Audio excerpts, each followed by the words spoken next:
Good morning बच्चों, मैं BL Agarwal आज आपको इस लेक्चर में final account of companies accountancy class 12 board ISC और CBSC का एक chapter final account of companies को डिस्कस करूंगा। ठीक है, under this lecture balance sheet के कंटेंट्स को, बैलेंस शीट का फॉर्मेट के अंदर क्या क्या कंटेंट आता है, एक एक आइटम को समझने का कोशिश करेंगे। ठीक है, ये देखिए final account of companies chapter का नाम है।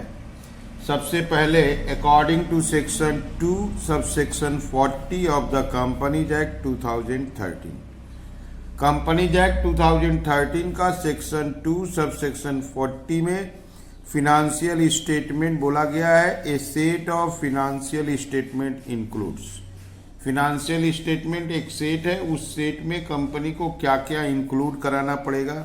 फर्स्ट ऑफ ऑल एक बैलेंस शीट बना के उसके साथ end of the financial year में बैलेंस शीट बनाना होगा।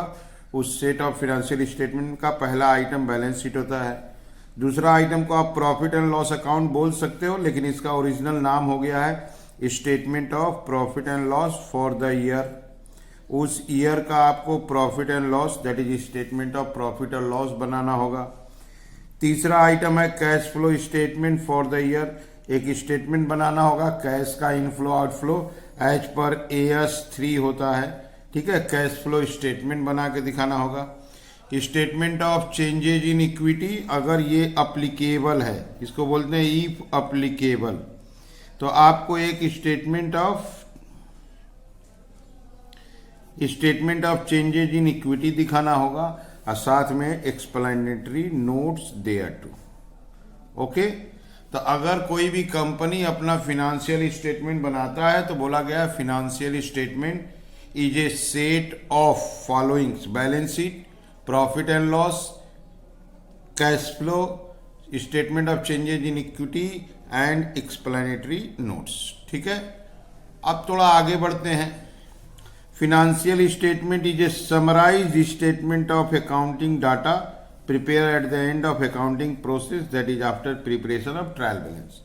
कोई भी कंपनी अगर साल भर बिजनेस करता है तो 1 ईयर का सबसे पहले उसको रिकॉर्डिंग करना पड़ता है। Recording, posting, that is journal, ledger, cash book, day book etcetera, बहुत सारा बुक्स ऑफ अकाउंट मेंटेन करना पड़ेगा। और उस बुक्स ऑफ अकाउंट से at the end of the financial year उसको एक ट्रायल बैलेंस बनाना होगा। और विथ दैट ट्रायल बैलेंस, उसी ट्रायल बैलेंस से हम लोग फिनेंशियल स्टेटमेंट प्रिपेयर करते हैं ईयर एंड में। तो देखिए financial statement is summarised statement of accounting data, ये साल भर के अकाउंटिंग डाटा का समरी फॉर्मेट है फिनेंशियल स्टेटमेंट। ठीक है, यहां देखिए section 129 of the companies act 13 requires every company to prepare its financial statement every year in the prescribed form. Section 129 of the companies act 2013 का कहना है कि एवरी कंपनी, प्रत्येक कंपनी को ईयर एंड में अपना फिनेंशियल स्टेटमेंट बनाना होगा और वो भी इन द प्रिस्क्राइब्ड फॉर्म। जो फॉर्म कंपनी एक्ट में बताया गया है आपको उसी फॉर्म में बनाना होगा, वही कंटेंट्स दिखाना होगा और वो दिया गया है एज गिवन इन शेड्यूल 3। सारा फॉर्म शेड्यूल 3 में दिया गया कंपनी एक्ट 2013। कंपनी एक्ट 2013 में अंडर शेड्यूल 3 आपको जो फिनेंशियल स्टेटमेंट बनाना है उसका फॉर्मेट है, फॉर्म्स है, उस फॉर्मेट को ही फॉलो करके फिनेंशियल स्टेटमेंट बनाना होगा। ये सेक्शन 129 एवरी कंपनी के ऊपर मैंडेटरी कर दिया। ओके, अब आते हैं शेड्यूल 3 है क्या। Schedule 3 of the companies act 13 provides the manner, वो तरीका बताता है in which a company shall prepare its balance sheet, statement of profit and loss, notes to account या एटसेट्रा। शेड्यूल 3 आपको वो मैनर, वो फॉर्म, वो तरीका बताता है जिस तरीका से कोई भी कंपनी अपना balance sheet, profit and loss account या नोट्स टू अकाउंट को प्रिपेयर करेगा। इसका मतलब हो गया शेड्यूल 3 आपको वे बता देगा कि आपको इस वे से और ये फॉर्मेट के हिसाब से आपको अपना balance sheet, profit and loss account या नोट्स टू अकाउंट या एटसेट्रा आपको बनाना, प्रिपेयर करना है। शेड्यूल 3 में पार्ट 1 बैलेंस शीट का फॉर्मेट है। शेड्यूल 3 पार्ट 1 के हिसाब से बैलेंस शीट और शेड्यूल 3 पार्ट 2 के हिसाब से profit and loss account. Generally हम लोग फाइनल अकाउंट बोलने का मतलब balance sheet and profit and loss को ही समझते हैं। तो बैलेंस शीट को अगर आपको बनाना है तो वो फॉर्मेट फॉलो करना होगा schedule 3 part 1। Statement of profit and loss को बनाना है तो उसके लिए फॉर्मेट का फॉलो करना होगा शेड्यूल 3 पार्ट 2। हम लोग का आईएससी के सिलेबस में प्रॉफिट एंड लॉस अकाउंट नहीं है, ओनली बैलेंस शीट है। ठीक है, तो चलिए हम लोग आगे बैलेंस शीट के बारे में डिस्कस करते हैं। ठीक, ये रख दिया आपके सामने बैलेंस शीट। पहले जानिए बैलेंस शीट क्या है। Balance sheet is a financial statement that summarises companies क्या क्या assets, liabilities and share holders equity. Share holders equity कहने का मतलब capital plus profit at a specific point of time. Year end में company का balance sheet बनता है। तो बैलेंस शीट है क्या? Balance sheet is a statement of assets. Balance sheet में टोटल सारा एसेट्स रहता है। लाइबिलिटीज, लाइबिलिटी रहेगा और कैपिटल रहेगा। तो कंपनी के लिए उसको बोला जाता है share holders equity, that is capital and profit. ठीक है, दीज 3 बैलेंस शीट सेगमेंट्स, इसमें एक्चुअली 3 नाम है, assets, liabilities, share holders equity. तो these 3 balance sheet segment are assets, liabilities and equity. ये 3 है, शो करता है कंपनी किस चीज का मालिक है, कंपनी ओन्स क्या करता है, कंपनी के पास अपना क्या है और कंपनी का ओज क्या है, दैट इज ओज मैंने लाइबिलिटी देना बाकी हो। तो इसका मतलब बैलेंस शीट में सिर्फ 3 आइटम को ही ध्यान देना है, एसेट्स को, लाइबिलिटी को एंड इक्विटी को। Equity means capital and profit को। Balance sheet of a company is prepared following the same principle followed in the proprietorship and partnership. कहने का मतलब जब हम लोग प्रोप्राइटरशिप बिजनेस का या पार्टनरशिप बिजनेस का जो बैलेंस शीट बनाते हैं, उसके बैलेंस शीट को बनाने का जो प्रिंसिपल फॉलो करते हैं, उसी प्रिंसिपल को फॉलो करके कंपनी का बैलेंस शीट बनाया जाता है। बट डिफरेंस है प्रेजेंटेशन का। देखिए यहाँ पे लिख दिए हैं, how ever it differs from them in presentation.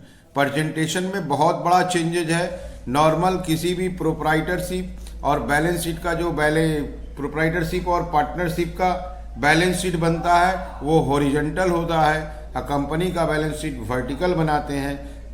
Proprietor और पार्टनरशिप के बैलेंस शीट में हेड मेंटेन करना मैंडेटरी नहीं है, कौन किस हेड में आएगा ऐसा कोई रूल्स रेगुलेशन नहीं है।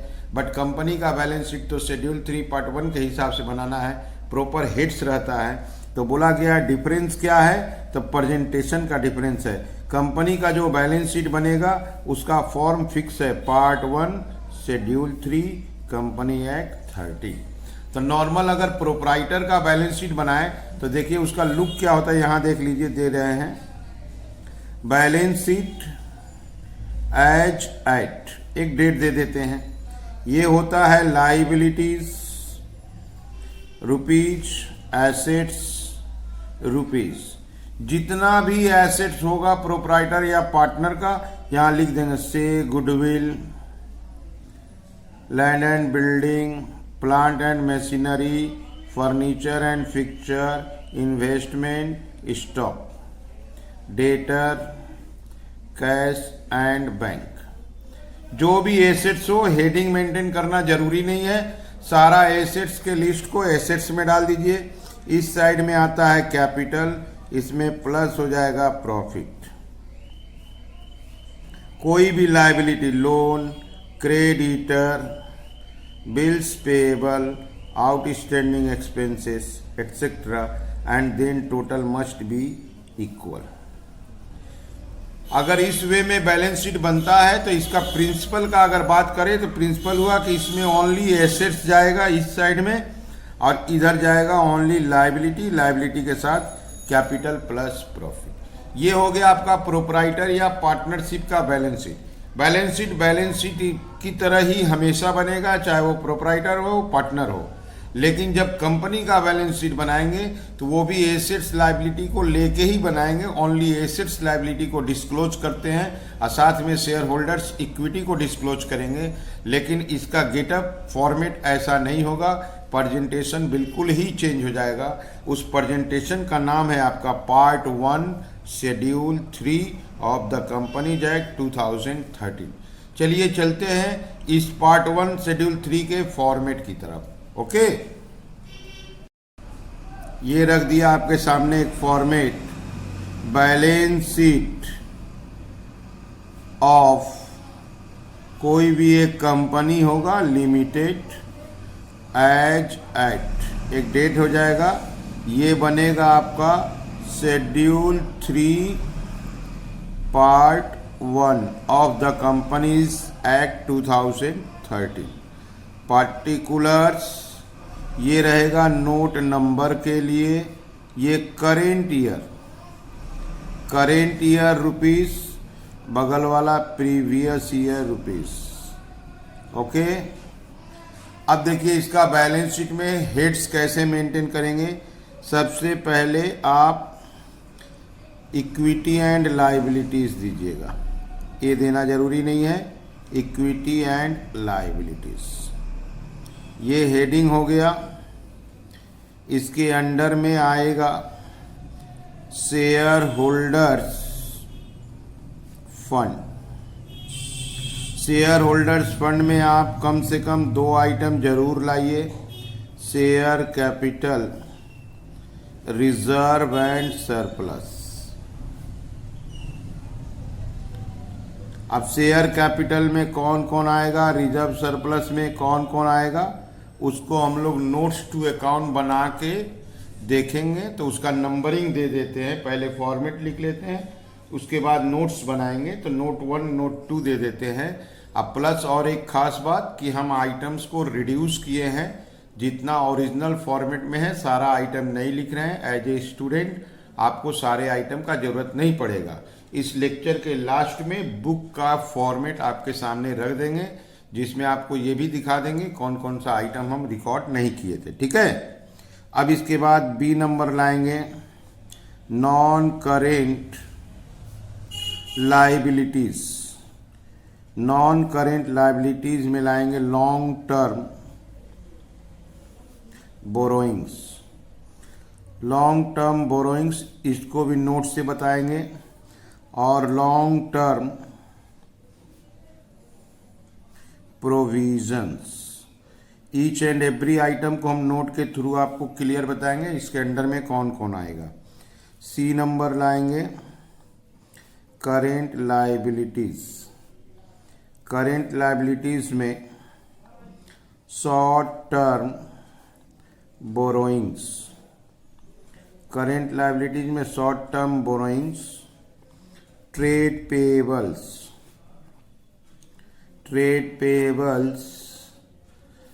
Other current liability,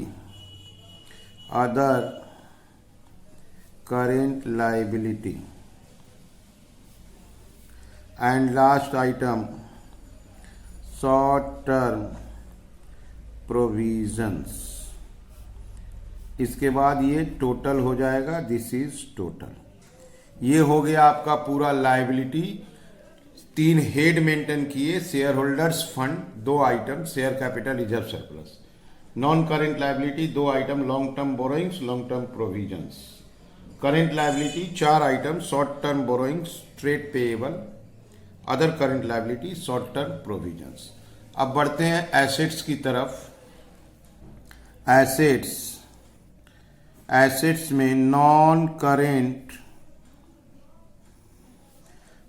current assets, इसमें लाएंगे फिक्स्ड एसेट्स। फिक्स्ड एसेट 2 टुकड़ा करेंगे, टेंजिबल, इनटेंजिबल। इसका भी सेपरेट नोट बना के दिखाएंगे 9, 10।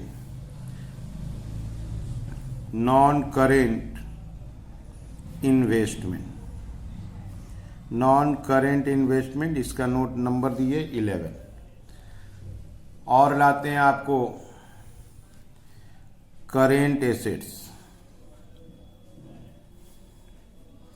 करेंट एसेट्स में current investment, current investment note number 12, inventories, inventories number देते हैं 13, ट्रेड रिसीवेबल,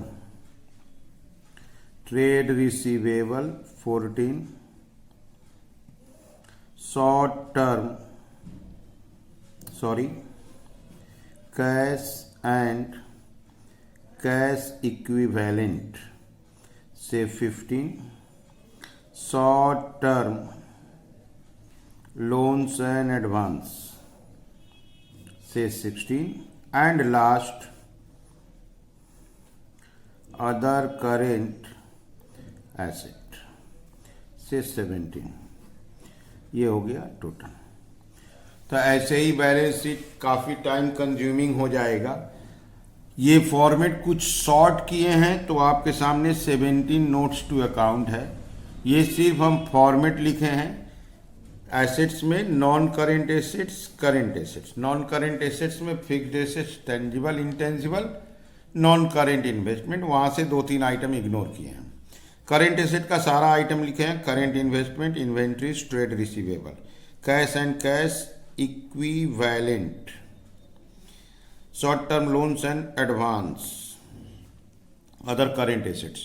फिर ये टोटल ऊपर वाले टोटल के साथ मैच कर जाएगा तो हम लोग समझिए सही बना है। ये करेंट ईयर का फिगर रखेंगे, प्रीवियस ईयर का फिगर एज ए स्टूडेंट आपका ब्लैंक चला जाएगा। तो ये हो गया बैलेंस शीट का फॉर्मेट। अब हम आपको आगे बताएंगे एक एक नोट्स टू अकाउंट बना के किस सब हेडिंग का कंटेंट क्या है, किसके अंडर में कौन कौन सा आइटम आता है। ठीक है, चलिए चलते हैं आप कंटेंट की तरफ। नोट्स टू अकाउंट बनाते हैं। सबसे पहले 1 नंबर लाते हैं share capital. 1 number notes to account में लिखे थे शेयर कैपिटल। शेयर कैपिटल में सबसे पहले ऑथोराइज्ड कैपिटल लिखा जाता है। ऑथोराइज्ड कैपिटल का मतलब हुआ रजिस्टर्ड कैपिटल। कंपनी का जितना ऑथोराइज्ड कैपिटल होगा उसका नंबर देंगे। इक्विटी शेयर ऑफ रुपीज़, यहाँ नॉमिनल वैल्यू 10 रुपया या 100 रुपया दिया जाता है ईच। ऑथराइज्ड कैपिटल क्वेश्चन में बता देने से नंबर और रुपीज़ फिलअप कर देते हैं। अगर नंबर नहीं बताया गया है तो dot dot equity share of rupees 10 या 100 ईच लिख के डॉट डॉट। अगर इसके बाद आता है issued capital. Issued capital, issued capital भी वैसे ही नंबर ऑफ इक्विटी शेयर दे देते हैं। इक्विटी शेयर ऑफ रुपीज़ जे 10 या 100 जो भी हो ईच। नंबर मालूम रहने से नंबर फिलअप करेंगे, अमाउंट आ जाएगा, अमाउंट को क्लोज कर देंगे। अच्छा, और एक खास बात, शेयर 2 टाइप का होता है, इक्विटी एंड प्रीफरेंस। अगर प्रीफरेंस रहा तो यहाँ प्रीफरेंस शेयर को भी इंक्रीज करा देंगे, तब 2 हो जाएगा, equity share preference share. Issued भी रहा 2 तो इक्विटी शेयर प्रीफरेंस शेयर। हम 1 शेयर का लेके चले, इक्विटी शेयर। अब इसके बाद आएगा सब्सक्राइब कैपिटल। सब्सक्राइब कैपिटल मतलब जितना शेयर पब्लिक परचेज किया है, एक्वायर किया है, उसको सब्सक्राइब कैपिटल बोलते हैं। अगर कॉल सीनेरियर रहा, अगर कॉल सीनेरियर रहा, शेयर फुल्ली पेड नहीं रहा, तो सब्सक्राइब को 2 पार्ट में कर देंगे, subscribed and fully paid up. Subscribed and fully paid up, इसमें देंगे dot dot equity share of rupees dot dot each. Fully paid up, जो फुल्ली पेड अप है उसको यहाँ दे दिए। अच्छा, जो पार्टली पेड है, नॉट फुल्ली पेड है, उसको देंगे subscribed but not fully paid up, but not fully paid up. उसके लिए यहाँ दे देंगे dot dot equity share of rupees dot dot each fully called up. उसका अमाउंट दे दिया जाएगा और कॉल सीनेरियर को माइनस कर देंगे। कॉल सीनेरियर जो रहेगा इसमें से रिड्यूस कर देंगे। अगर शेयर फॉर फ्यूचर रहा तो शेयर फॉर फ्यूचर को प्लस कर देंगे। इसको आउटर कॉलम में लेंगे और ये टोटल हो जाएगा और यही नोट नंबर 1 शेयर कैपिटल के नाम से अपना बैलेंस शीट में शो किया जाएगा। तो जब भी आप शेयर कैपिटल का वर्किंग करोगे तो आपको share capital authorised, issued and subscribe 3 part में शो करना होगा। अगर शेयर के साथ कॉल सीनेरियर है तो सब्सक्राइब को भी 2 टुकड़ा में करेंगे, subscribed and fully paid up और subscribe but not fully paid up. इसके बाद नोट नंबर 2 बनेगा reserve and surplus. Reserve and surplus में कंपनी का जो भी प्रॉफिट हो से general reserve, capital redemption reserve, capital redemption reserve, और भी हो सकता है security premium reserve, security premium reserve. जो भी रिजर्व ऑफ द कंपनी है उसको यहां ले लेंगे। और भी आ सकता है statement of profit and loss. Statement of profit and loss, अगर प्रॉफिट है क्रेडिट है तो पॉजिटिव, अगर डेबिट है या डेफिसिट है तो निगेटिव। तो जनरली मान लीजिए कोई भी क्वेश्चन में ये रिजर्व मिला, और भी रिजर्व हो सकता है, से कैपिटल रिजर्व।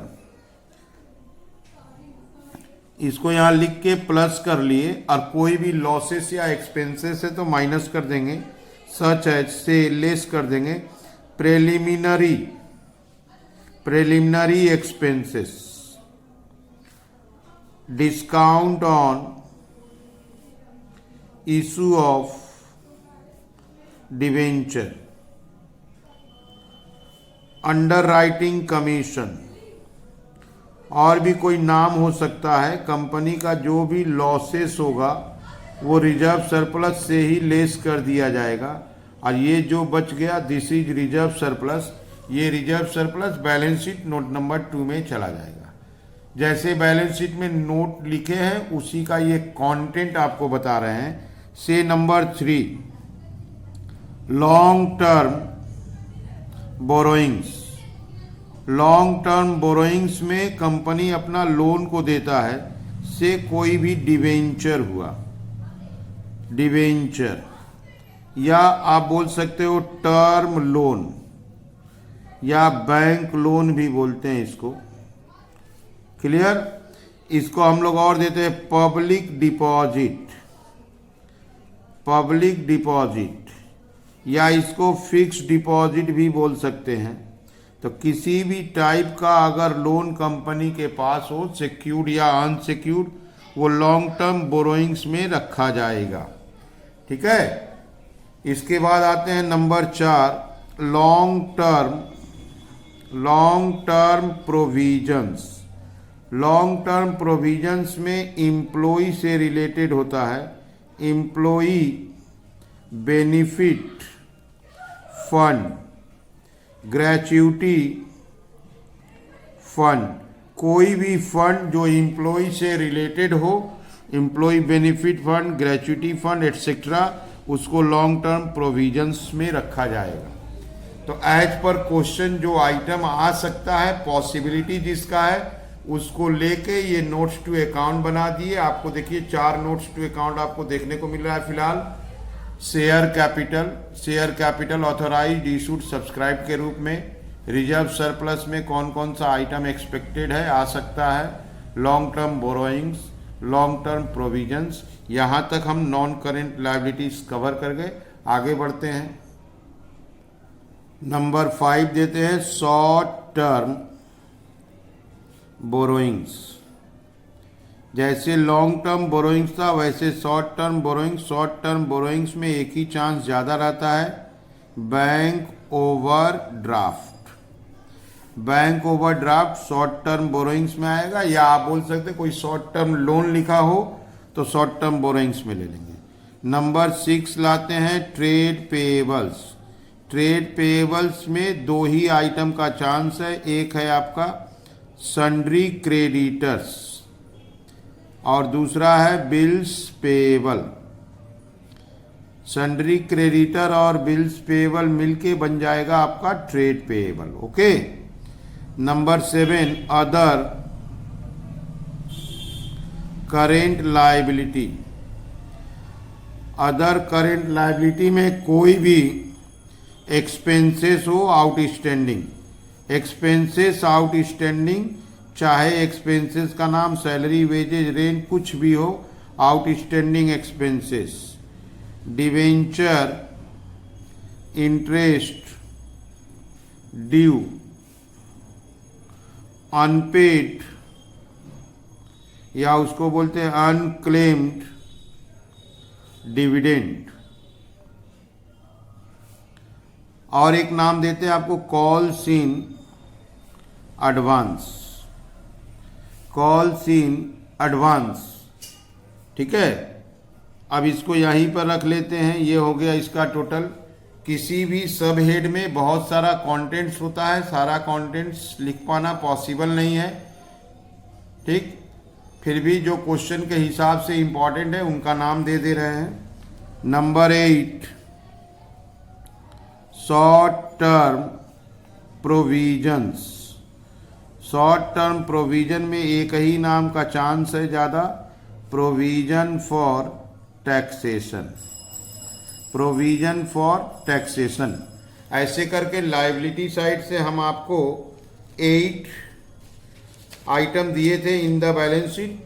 वो 8 आइटम का आपको नोट्स दिखा दिए, आप पहले फिर से देख लो। 1 नंबर शेयर कैपिटल है, 2 number reserve surplus, 3 number long term borrowings, 4 number long term provisions, number 5 short term borrowings, number 6 trade payable, number 7 आपका other current liabilities and number 8 short term provisions. ठीक है, अब चलिए चलते हैं एसेट्स की तरफ।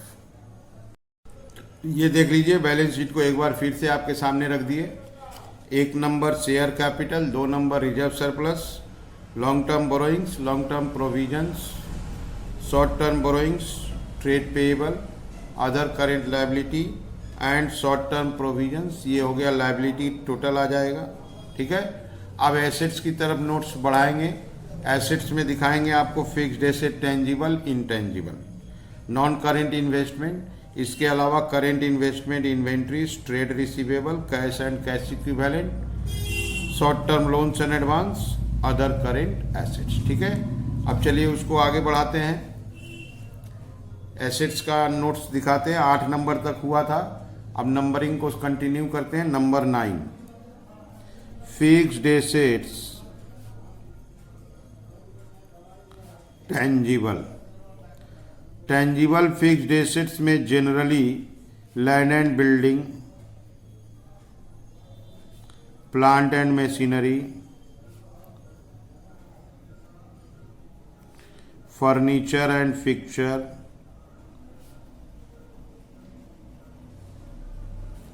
Equipment, motor vehicles, live stocks, जिसको हम लोग फिक्स्ड एसेट के रूप में जानते हैं। टेंजिबल जो विजिबल है उसको टेंजिबल फिक्स्ड एसेट के घर में रखेंगे। अगर इससे रिलेटेड डेप्रिसिएशन दिया हुआ है तो माइनस करके शो करेंगे। Number 10 fixed assets intangible.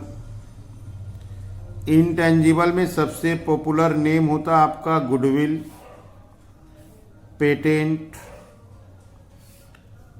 Trademark,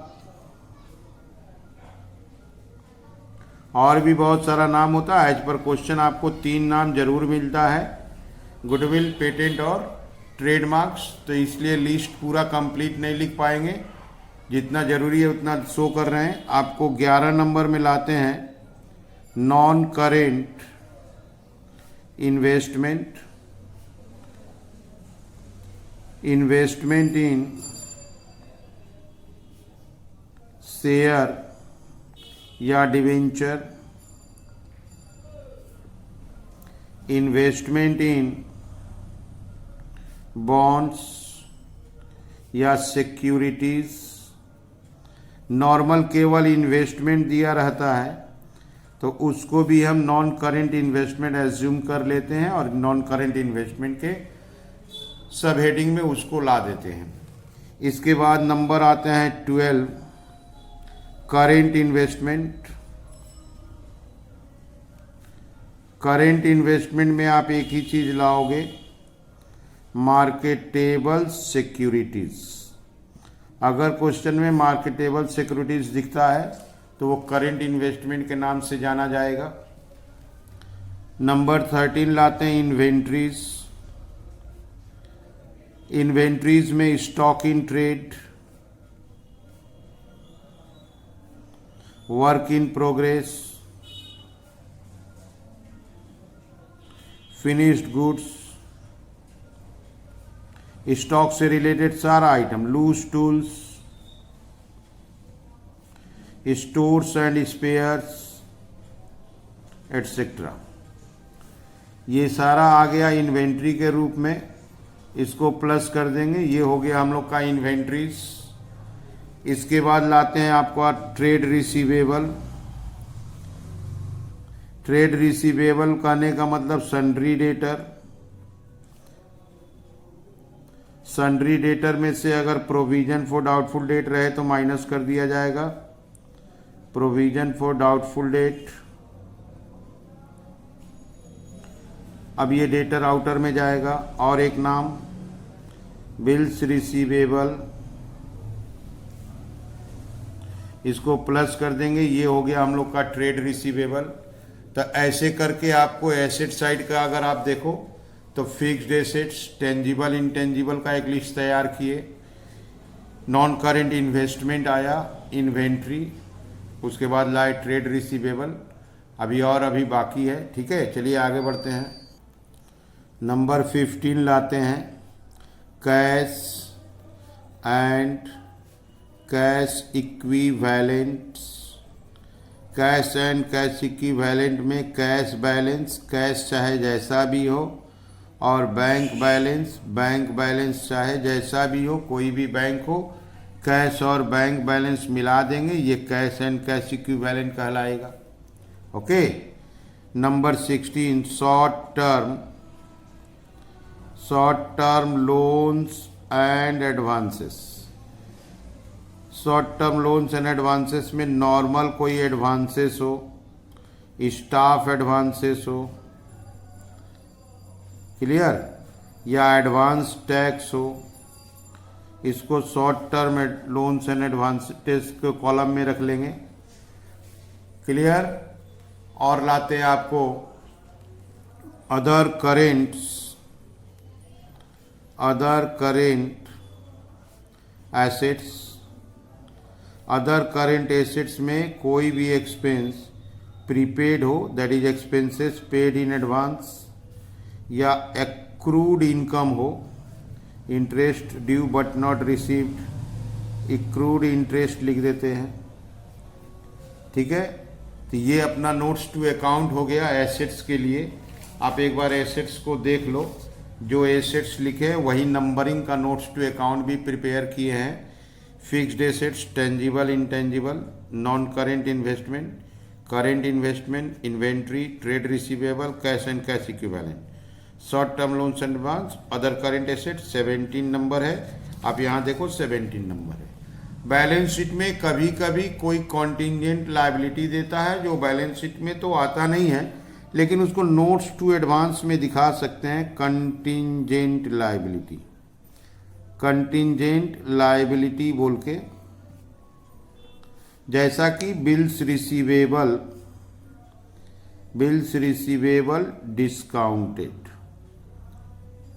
okay, या डिस्प्यूटेड क्लेम। और एक बहुत खास important item proposed dividend. Proposed dividend contingent liability में रखा जाता है, ठीक है, बैलेंस शीट का आइटम नहीं है। इसको ऐड कर देंगे और ये कहीं रिकॉर्ड नहीं होगा, बस नोट्स में आ गया, ठीक है। तो ऐसे करके आपको बैलेंस शीट बना दिए। चलिए आपको फॉर्मेट दिखाते हैं, जो ओरिजिनल फॉर्मेट कंपनी एक्ट का है उसमें बहुत सारा आइटम है, अपने आइटम थोड़ा रिड्यूस किए हैं, आपको बताएंगे कौन कौन सा आइटम हमने इग्नोर किया है। ठीक है, ये आपके सामने original format schedule 3 part 1 balance sheet का ओरिजिनल फॉर्मेट रख दिया। जब हम लोग फॉर्मेट लिखे हैं तो इसमें से बहुत सारा आइटम को मेंशन नहीं किए हैं, जो अपने क्वेश्चन में जनरली देखने को नहीं मिलता है। जैसे आप देखो, इक्विटी एंड लायबिलिटीज हेडिंग दिए, शेयर होल्डर्स फंड लिखे, शेयर कैपिटल लिखे, रिजर्व सरप्लस लिखे, money received against share warrant को इग्नोर कर दिए, जल्दी देखने को नहीं मिलता है। ये 2 नंबर हेड ही मिसिंग कर दिए, share application money pending allotment, ये भी जल्दी नहीं मिलता है, इसलिए ये 2 आइटम को इग्नोर कर दिए। तो इसका नंबरिंग 2 हो गया। नॉन करेंट लायबिलिटी, जिसमें देखिए लॉन्ग टर्म बोरोइंग्स को लिखे हैं, लॉन्ग टर्म प्रोविजंस को लिखे हैं, डेफर्ड टैक्स नेट नहीं लिखे हैं, अदर लॉन्ग टर्म लायबिलिटी नहीं रिकॉर्ड किए हैं। ठीक है, हमने उसी आइटम को लिखा है जो आईएससी सीबीएसई क्वेश्चंस में जनरली पाया गया है या पाया जाता है। ओके, उसके बाद आए हैं करेंट लायबिलिटी। करेंट लायबिलिटी में हम चारों नाम लिखे हैं, short term borrowings, trade payable, other current liabilities and short term provisions, then this is total. ये करेंट ईयर का फिगर है। तो हम लोग लायबिलिटी साइड से ये 4 आइटम को हम इग्नोर करते हैं।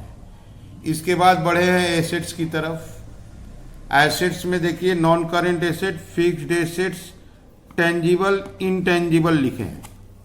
कैपिटल वर्क इन प्रोग्रेस अगर क्वेश्चन में मिलता है तो आपको इंटेंजिबल के नीचे लाना होगा कैपिटल वर्क इन प्रोग्रेस, और ठीक वैसा ही इंटेंजिबल एसेट्स अंडर डेवलपमेंट, हम अपने फॉर्मेट में इस दोनों को इग्नोर कर दिया।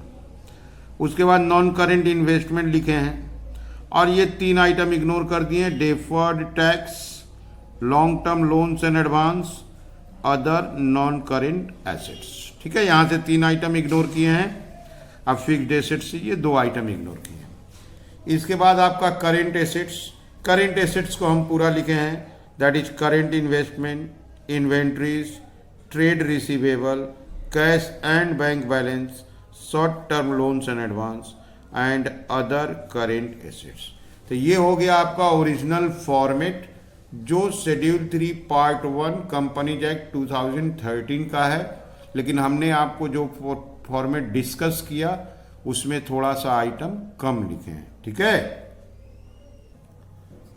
तो ये हो गया आपको format of balance sheet as per schedule 3 part 1 of the companies act 2013। Format लिख दिए, फॉर्मेट का कंटेंट्स भी थोड़ा बहुत लिख दिए। उम्मीद करते आप लोग को समझ में आया होगा। इस वीडियो को आप बार बार देखो, इसके हेल्प से जितना भी पार्ट वीडियो हम सोल्व किए हैं आप उस प्रॉब्लम को देख के समझने का कोशिश करें। देखिए आपको 100% समझ में आ जाएगा। ठीक है, ओके, थैंक यू, बाय।